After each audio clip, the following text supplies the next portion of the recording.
Assalamualaikum warahmatullahi wabarakatuh. Kawula sedaya kita saking kelompok kalih badhe nerangipun materi tentang unsur-unsur drama.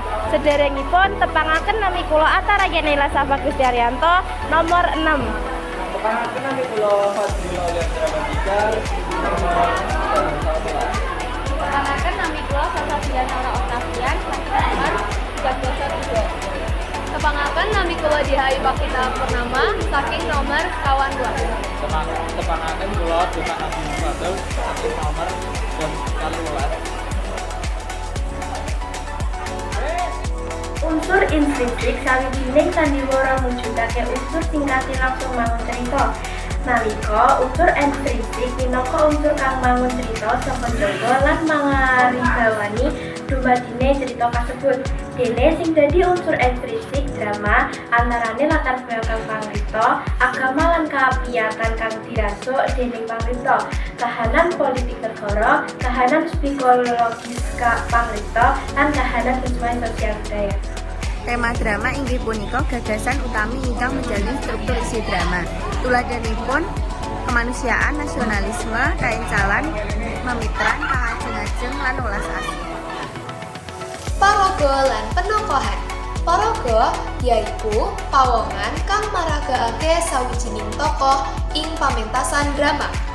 Penokohan yaiku panggambaran watak saben paraga. Paraga kaperang dadi 3.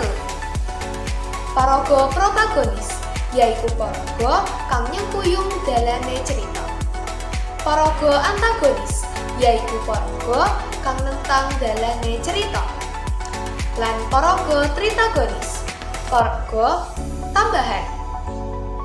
Latar utawa setting yaiku keterangan babagan wektu, papan panggonan, lan suasana dumating sajroning cerita. Papan latar kaya mangkene. Yang setunggal latar wektu. Latar wektu yaiku latar kang nuduhake kedadean ing cerita. Tuladhane mau isuk, wingi sore, lan nyebutake dina uga tanggal. Tentang kalih latar panggonan. Latar panggonan yaiku latar kang dadi papan panggonan sawijining prastawa sajroning cerita. Kang tuladhane yaiku ing dalan, ing omah, lan ing alun-alun. Ingkang 3 latar suasana. Latar suasana diperangake dados kalih.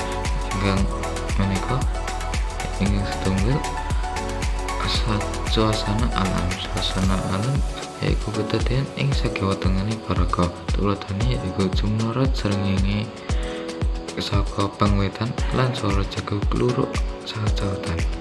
Ingkang kalih suasana ati. Suasana ati yaiku apa bae kang dirasakake paraga.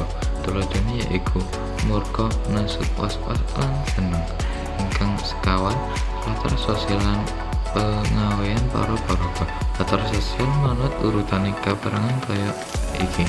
Ingkang setunggal paraga kanthi latar sosial cendhek utawi asor. Yang kalih paraga kanthi latar sosial sedeng utawi menengah. Ingkang 3 paraga kanthi latar sosial dhuwur utawi luhur. Plot utawa alur yaiku lelakon paraga wiwit lepas dari pembahasan. Alur mujudake rangkaian kedadean sawijining cerita. Alur kepareng telu kaya mangkene. Pertama, alur maju progresif. Alur maju utawa progresif yaiku rerangkaian cerita kang diwiwiti saka asale kedadean nganti pungkasane kedadean kanthi rukun. Sing loro, alur mundur flashback progresif.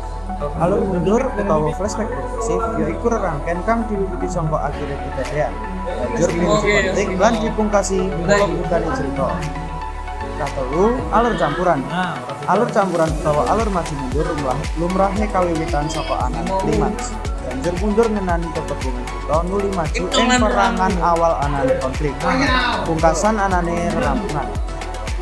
Mangkene ing sajroning alur kasebut ana 5 jenis kang nyusun aluring wacan kaya exposition yaiku ngepungake kahanan paraga lan gegayutan antarané paraga siji lan sijine kang diceritakake.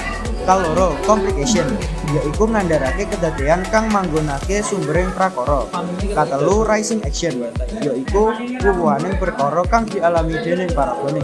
Papat, turning point yaiku nentokake paraga bisa ngrampungi prakara babagan iki diarani antiklimaks.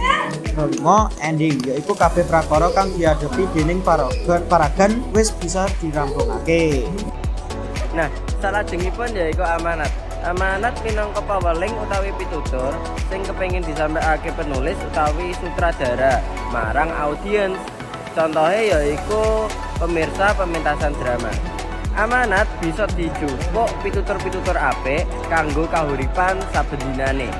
Nah, amanat kawujud paweling utawi pitutur sing kelahirane lumantaran isine cerita.